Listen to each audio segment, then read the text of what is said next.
Olá, este é o Câmara Árabe TV, o programa que contribui para o estreitamento das relações entre o Brasil e os países árabes. O ex-presidente da Câmara Árabe, Lourenço Schoff, foi homenageado em uma cerimônia para 400 convidados no Esporte Clube Sírio. Ele recebeu a primeira chave de ouro da Câmara Árabe, que foi entregue pelo atual presidente Salim Taoufik Chahin. Lourenço Schoff é um dos principais empresários de origem árabe no Brasil.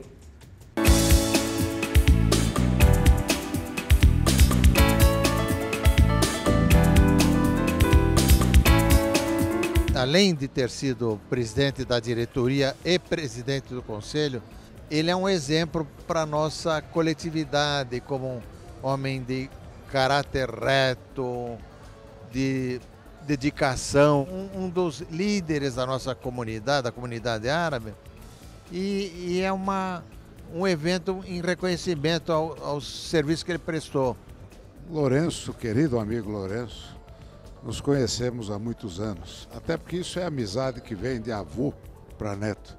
Meu avô era um grande amigo do Sr. Hageb Schoff, portanto, praticamente eu cresci conhecendo as qualidades da família e em especial de Lourenço Schoff, esse grande líder empresarial, exemplo para todos nós. Ele é amigo antigo, muito bom, trabalhou demais para a colônia, justamente quando ele ajudou para a construção do hospital sírio-libanês.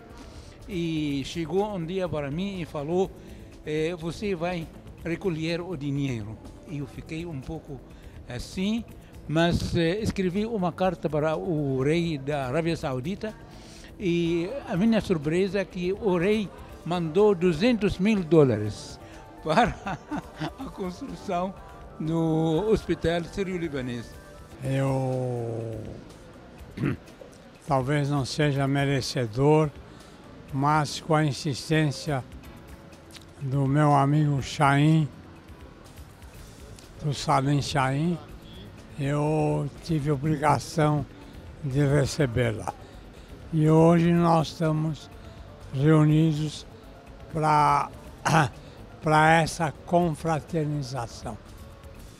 Eu espero que os meus ex-colegas, também ex-presidentes, eu vou transferir uma parte dessa homenagem para os ex-presidentes, que fazem a reunião do CORE e que são os que comandam a Câmara de Comércio Árabe Brasileira.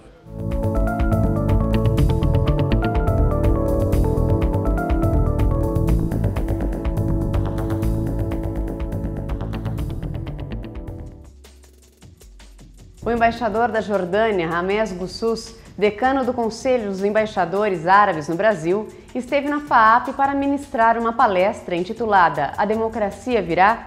Ele falou sobre a paz no Oriente Médio, as crises sociais e o impacto na economia.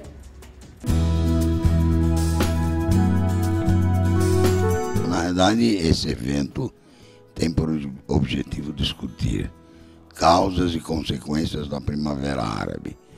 A questão, principalmente, do desemprego, a questão dos jovens, a questão das revoluções sociais, visando a modernização desses países.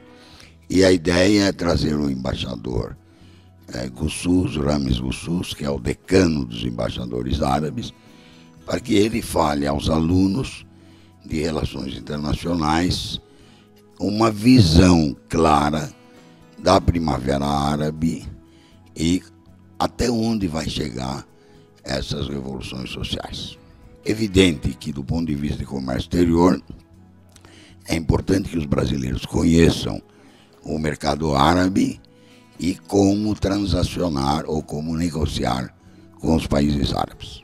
A razão para a FAAP fazer isso, para promover esse tipo de evento, é para dar aos nossos alunos a compreensão de que a discussão tem dois lados, os dois lados são importantes de ser ouvidos, até porque, como estudantes de relações internacionais, eles vão exercer um papel importante na solidificação e na resolução de problemas assim. Agora, o mais importante, além disso, é nós vermos o movimento da paz naquela região, representada pela Primavera Árabe, que nós esperamos que seja e que represente o início de uma nova era para aquela parte do mundo que tem sofrido tanto nos últimos anos.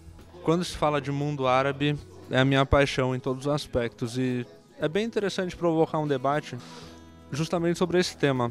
O que eu levo daqui é um ponto de vista profissional do embaixador e agradeço a oportunidade que a Fundação me dá de aprender com nomes tão grandes e grande experiência também nesse ramo.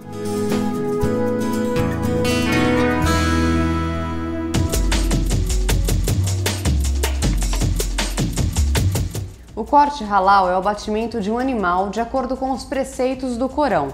Animais como os bovinos, ovinos, caprinos e frangos podem ser considerados halal desde que sejam abatidos segundo os rituais islâmicos. Nádia, como funciona o procedimento para o corte halal? Olá, Lucila.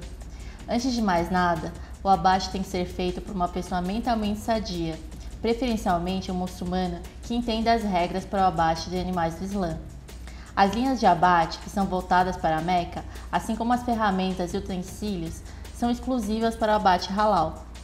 As facas precisam estar bem afiadas para que o abate seja feito com um único corte, e o animal tem que estar vivo e sadio, o que deve ser atestado pelas autoridades de saúde. A frase Bismillah, Allahu Akbar, que significa em nome de Deus, Deus é maior, deve ser pronunciada antes do abate e um inspetor muçulmano deve ser apontado para vistoriar o processo. Os animais destinados ao corte halal também são criados de forma especial? Sim, Lucila. Antes de o animal ser abatido, deve ser verificada quais matérias-primas fizeram parte da ração. Se ela continha substâncias consideradas najas, como por exemplo, produtos de origem suína, carne de animais mortos, secreções de animais ou resíduos de antibióticos ou hormônios de crescimento.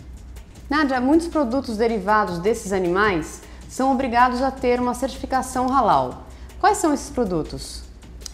Entre os principais produtos com obrigatoriedade da certificação halal para os países árabes estão a carne bovina, pó e resíduos de ossos, carnes de aves, gelatina, carne de ovinos, leite e derivados, congelados, gordura animal, ovos pasteurizados em pó, alimentos enlatados, entre outros. Muito obrigada, Nádia. Obrigada.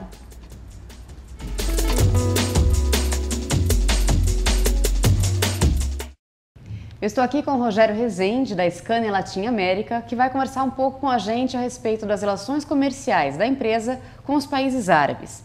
Rogério, como é a presença da Scania nos países árabes? Para que países vocês já exportam?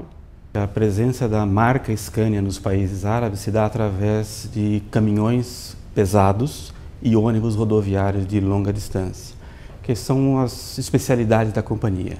Veículo rodoviário para construções, para obras de infraestrutura, para transporte de mercadorias, mas sempre considerando distâncias grandes, tanto de passageiros, no caso de ônibus, quanto de carga nos caminhões.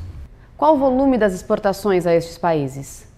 Isso varia bastante, eu preciso fazer uma pequena explicação. Existem duas fábricas completas de veículos Scania no mundo, uma na Suécia e uma no Brasil. O produto é o mesmo, então uma intercambiabilidade de componentes muito grande. Então, o que acontece normalmente? A venda é feita para um país e a produção é encomendada ou na própria Suécia ou no Brasil. Nos casos dos países árabes, a presença do produto brasileiro foi bastante grande no ano de 2008.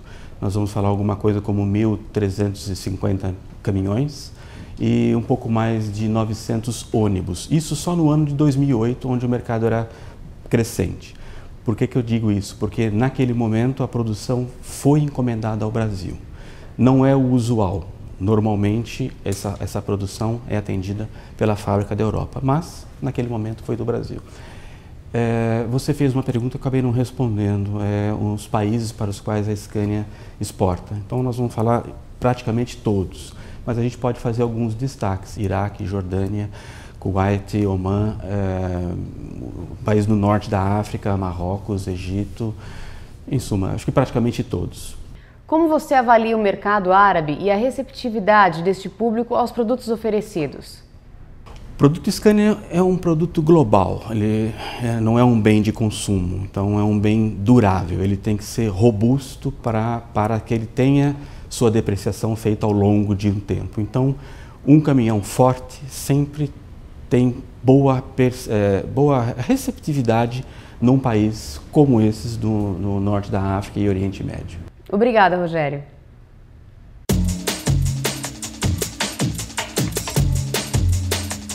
No dia 19 de outubro, a Câmara Árabe organizará um seminário para divulgar a missão do ministro da Indústria, Desenvolvimento e Comércio Exterior, Fernando Pimentel, aos países árabes, que ocorrerá em fevereiro de 2012. Acesse a página de eventos do site da Câmara Árabe e saiba como participar. O Câmara Árabe TV termina aqui. Obrigada pela audiência e até o próximo programa.